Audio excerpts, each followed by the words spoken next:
on Saturday, the former president brought along 9 Florida Republican lawmakers who endorsed him over the governor, Ron DeSantis. One of them, Congressman Greg Steube, will join us in just a moment. He also just filed articles of impeachment against President Biden, so we'll ask him about that as well. But first to correspondent Mark Meredith, live in Washington. Hi, Mark.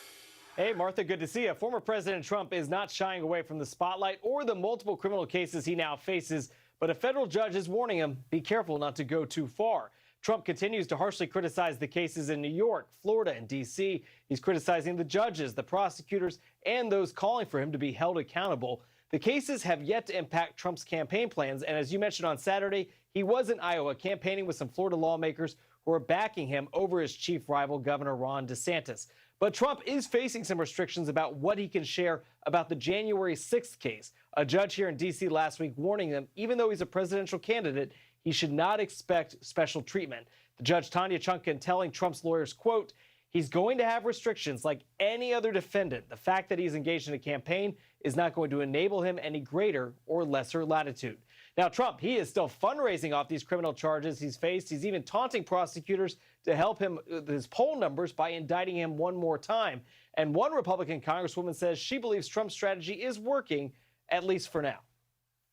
He does get stronger as he gets indicted, and that's why we're seeing him run away with the nomination at this juncture. We'll see if he debates the other candidates on stage here soon in August, and I hope that that happens. As you know, Martha, that is the big question still out there. Will Trump show up at next week's debate in Milwaukee? Candidates are required to sign a pledge vowing support for the eventual nominee. Trump signed it back in 2015 during the first campaign. We're waiting to see if it may happen just next week. Martha. Okay. Thank you very much. Indeed, we are. Mark, thank you very much. All right, let's bring in Florida Republican Congressman Greg Steube, who went to the Iowa State Fair over the weekend with former President Trump. And also, before he left to do that, he had filed articles of impeachment against President Biden. Congressman, good to see you. Good to have you here today. Good to see you. Thanks for having me. Our reporter, Alexis McAdams, has been on the ground throughout. She's been talking to a lot of the candidates. She talked to the former President Trump, and she also talked to your governor in Florida, Ron DeSantis. Watch this.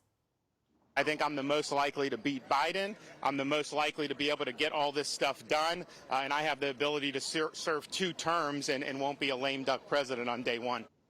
So these two were going at each other in various ways over the course of the weekend.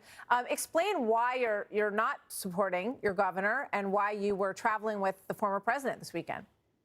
Yeah, I was honored to be with President Trump this weekend and go to the Iowa State Fair.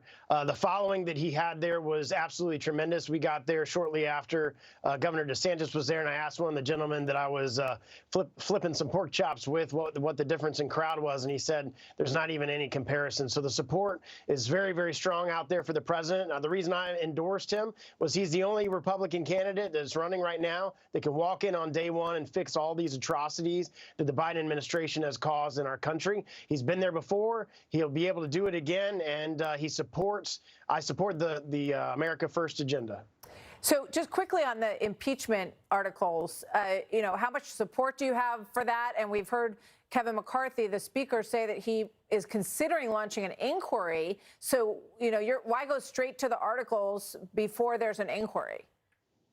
Look, the Oversight Committee released some of the financial documents. We had Devin Archer's testimony a week or so ago, and you put all these things together along with the Ways and Means investigation, the IRS whistleblowers, all the information that Congress has and the investigations we've done, and you have real evidence of crimes, not just the financial evidence, but corroborating witness testimony. And I just feel like it's our obligation as members of Congress to stand up for America. And when we see crimes being committed by the president and while he was vice president, to file those articles of impeachment. I understand the process. Jim Jordan, the Judiciary Committee, is going to get those articles. They're going to make a determination as to whether they want to move forward or not. Obviously, the Speaker is going to have some influence there. And he has, in his comments, he's been more open to an inquiry. That's all it would start as an inquiry. You use the resolution to start the inquiry, and we'd go through that process. I 100% think we need to do that because of the clear evidence of the crimes that have been committed by Joe Biden and his family members. Okay. Thank you for your viewpoint. There's obviously an investigation going on. A lot of people have a lack of confidence on how thorough that investigation is, but At any rate, there is an investigation going on. At least that's what we're told from the DOJ. I want to take a quick look through Iowa polls because it's interesting. You know, in the summer before a presidential election, things often change pretty dramatically over the course of the next several months. So this is summer of 2007. You can see the Iowa polls here, 2007, where we have Mitt Romney at 26%, Rudy Giuliani at 14%. Governor Huckabee at that point was all the way down to 8%. But look at what happens in the actual result in that Iowa caucus. Huckabee went all the way up to 34% and went right by Mitt Romney, who later got the nomination. But Huckabee won in Iowa. Now take a look at summer of 2015. You remember when Scott Walker was the lead candidate. So this was summer of 2015, as I said, Scott Walker was at 19%. Then move forward to January, he's out of the race. He was out of the race by September. And Ted Cruz managed to sort of skim just by the hair of his chinny chin chin, which he definitely has, past Donald Trump to take Iowa. So how much do you think changes between now and then?